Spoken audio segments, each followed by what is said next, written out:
What we want to do now is these are these beautiful people that you've seen their digital stories. You've heard their voices, and they just want to spend some time with you this evening and to share what that was like, because again, these stories come from them and are made from them, from the beginning of that story to the final production. They're the ones that gifted us with that, and they're the ones that created that in our workshops.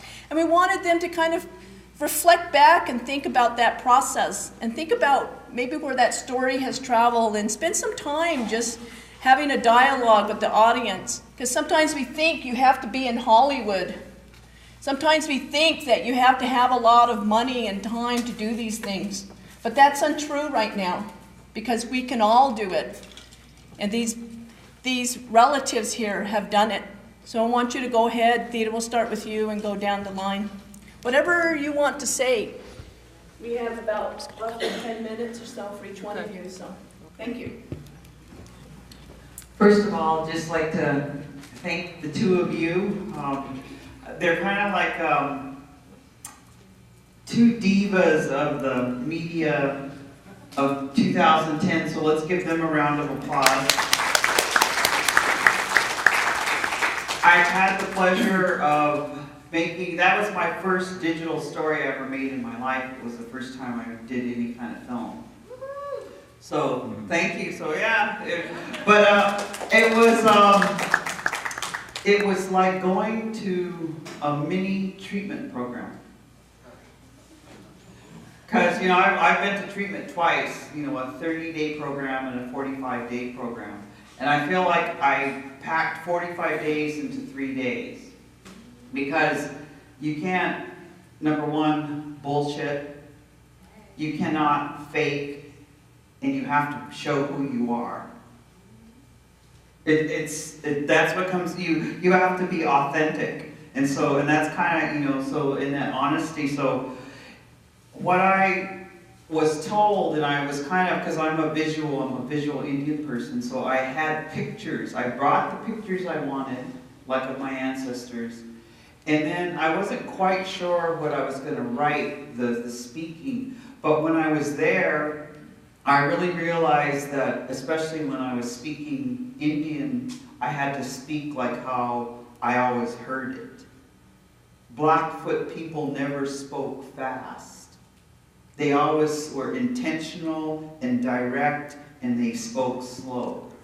They didn't, none of that. And so, but that first piece of music, and then I had two pieces of music, and what was really, and even when I was listening to it now, I have to tell you, that first piece of music was Young Grey Horse Society in 1978. And that song intervened on my life because I used to hear that song, and I still drank back then in 1977. And whenever I would hear that song that I played, there was a beginning part in there where I would just cry. It always brought emotion. The music just brought emotion, and I would just cry. And I later found out, when I moved back home, who Nelson Smallleg's memorial song, What Happened to Nelson. And in a nutshell, in 1977, Nelson Smallleg's was he was actually a Kainawah blood. And he saw what was going on in his reserve with the alcohol. And he told all of his people, he said, everyone come, and he had his dance outfit on, and he was sober. He said, I want to make a statement today. And the statement is, I am going to give my life today to ask you to stop drinking alcohol and having alcohol on our reserve. And he poured gasoline on his body, and he lit himself on fire, and he committed suicide in front of the community. And everybody was so devastated. The elders had a council, and they were trying to ask, should they repeat his message? And the elders got scared. You know how like people get scared around suicide. They thought if they repeated the story, the other kids would do it. So they never told his story. So this was the first time in this digital story that I was able to use the music, and since then, the first time I showed it, and it was so much emotion for me in Alberta, because I had an audience of 750 people, and they were all young Indians. And I got to tell the same story I'm telling you. And it resurrected his story, so the story is told. You know, because only a few knew. And I would go to my elders and I said, do you know what happened to Nelson Smalllegs? And they'd say, no. Because the story was shut down. And so with the digital stories, I really encourage you, it lets you tell the story that's untold. And I can't tell you how many times, like when I've talked with people, they say, you know, I lost my mom. She died. I can't remember how her voice sounded. You know, I lost my dad. He died. I can't remember how his voice sounded. I wish I had something of theirs. And so I always think, you know, I even told my daughter, I said, you know, when I get old and pass on, you'll still have my digital story. You know, it's like a legacy. And it's not like we don't need a grant or some federal people to come in and do this to us. We have the ability here to tell the story.